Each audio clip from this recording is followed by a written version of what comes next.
The Avengers are a team of superheroes, it's true, but even superheroes mess up sometimes. Welcome back, Nerd Squad. I'm your host Amanda McKnight, and this is the top 10 worst things the Avengers have done. Let's get counting. Number 10. Civil War I. Oh boy, the first Civil War caused a great uproar and a good deal of problems in the superhero community. It also made Earth vulnerable to attack, as it evidently involved just infighting. When superheroes turn on each other, that's bad. When two main superheroes who are part of the same team turn on each other, that's ridiculous. And that's exactly what happened with Civil War I. While the inciting incident that divided heroes wasn't caused by Iron Man or Captain America, and actually was pretty serious, they both had become leaders of two different approaches for how to best resolve that main issue. Iron Man believed that superhuman beings needed a shorter and tighter leash basically, and should work with the government so they could kind of be overseen. Number 9. Axis. Axis was an event where we saw heroes and villains sort of do kind of like a role reversal. This happened as a result of a spell backfiring, cast by, well, you probably guessed it, none other than Scarlet Witch. Wanda, for being a powerful magic user, has kind of a challenging time with magic. Although, to be fair, she actually wasn't the only caster involved here, although she is the one that we often talk about. Doctor Strange started casting with her, and when he got taken out, Doctor Doom actually helped in his stead. So Doom is also possibly to blame as well, even though Wanda usually takes a lot of the flack for this one. What launched the Axis event was Wanda and Doom attempting to cast a spell on the evolved and supremely powerful version of Red Skull, Red Onslaught, which sort of came about when Magneto was like, I know how to fix this, I'll kill you, and then Red Onslaught happened, so it didn't work out so great. The spell actually succeeded, but kind of backfired in that many other heroes and villains within a certain radius also got hit with the spell unintentionally.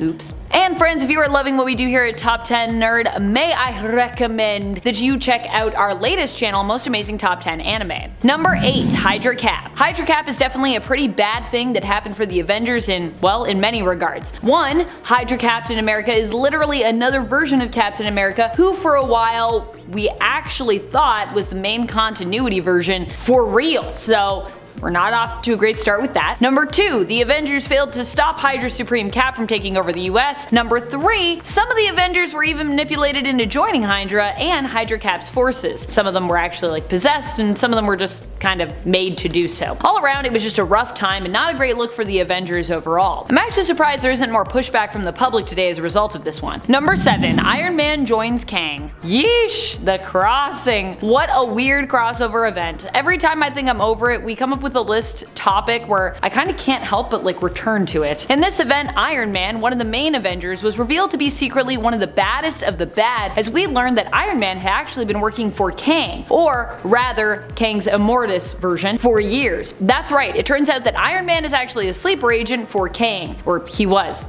He kind of still is, because he kind of got reconciled into one being, but it's still the old Iron Man. Anyways, as weird as it sounds, this was actually an even worse weirdness than Captain America working for Hydra in my mind. At least that made more sense to me. Iron Man would fight against the Avengers, and when they struggled to defeat him, they called in a past version of himself for him to beat and almost kill. Number 6, Final Fight. When the Earth was threatened by incursions during the events of Time Runs Out, what did the Avengers do? Save the day? Try to stop those incursions? Not exactly. Captain America had once been a member of the Illuminati, the secret group of heroes who banded together to resolve ideally all of Earth's problems without anyone actually even knowing. A group of superpowered intellectual, philosophical, and moral geniuses. At least, that's what they thought. When the incursions were discovered to be a threat, and the majority of the group felt that it was important to consider the possibility that they'd maybe need to destroy other worlds to sort of save themselves from it, Captain America fought vehemently against that idea. As such, his mind was wiped, and he was decidedly ejected from the group.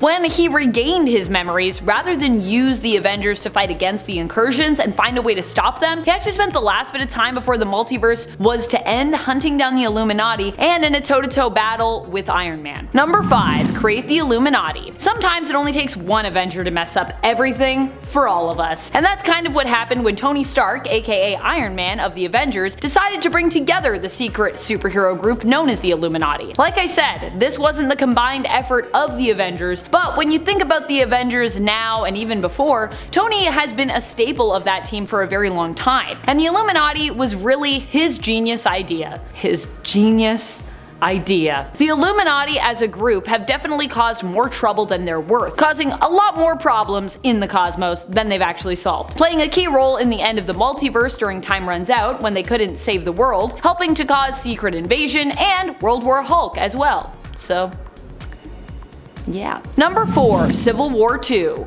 Even worse by far than Civil War I was its follow-up, Civil War II. In this story, we got more infighting, but for less logical reasons. This time, it was Iron Man versus Captain Marvel, because I guess Iron Man just really needs to like duke it out with all the captains. This one is one we can also likely more blame on the behind the scenes, as Marvel was definitely aiming to capitalize on Civil War I's success with this follow-up, but it just didn't work out too well because Civil War II didn't really make a lot of sense for most readers. But in terms of the canon, Carol, I think, was hands down to blame here for just being, well, unreasonably aggressive on the matter that was up for debate. Whether or not to let Inhuman Ulysses, a precog, predict the future and then based on those predictions stop future criminals from committing future crimes before of course they even happen. Yeah, and I say that as a Captain Marvel fan. I'm a big Carol Danvers fan, but this one was pretty one-sided in my mind. Even I am like, I think Carol was wrong and Tony was right, and I don't say that very often.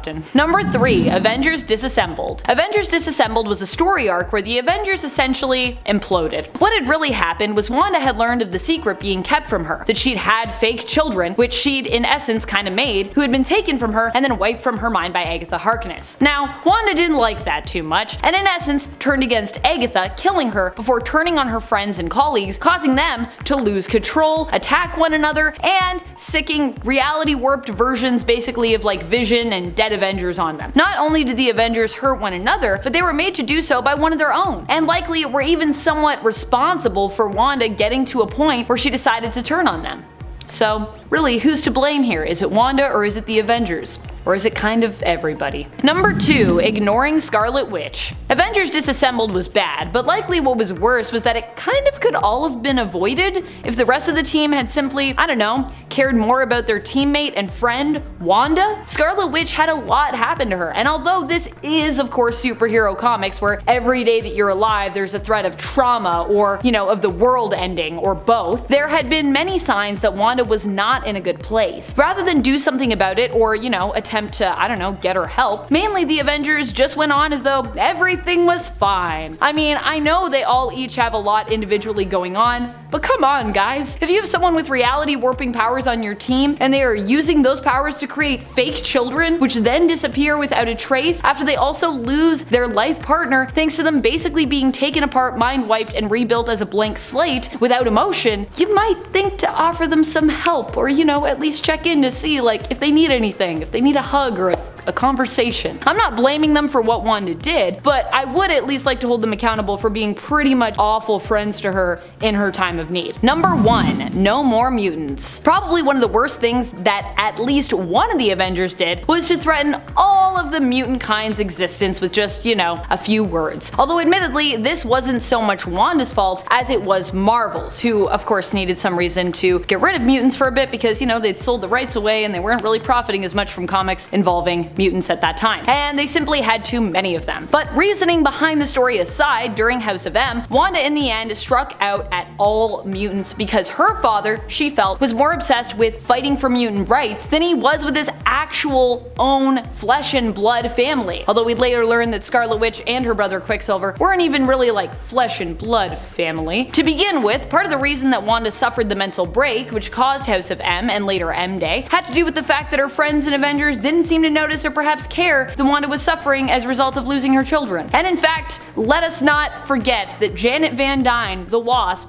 of the Avengers, was also the one who even kinda like caused Wanda to remember her kids to begin with. She kinda spilled those beans. So whose fault was M Day really in the end? It was still Wanda's. Wanda was the one that said the words, so it's still her fault. But Janet was there. Which Avenger do you think messes up the most? And why do you think that is? Let us know your thoughts in the comments below. Thank you so much for watching. This has been Top 10 Nerd, and I'm your host Amanda McKnight. I'll see you next time, but until then, you stay nerdy, YouTube.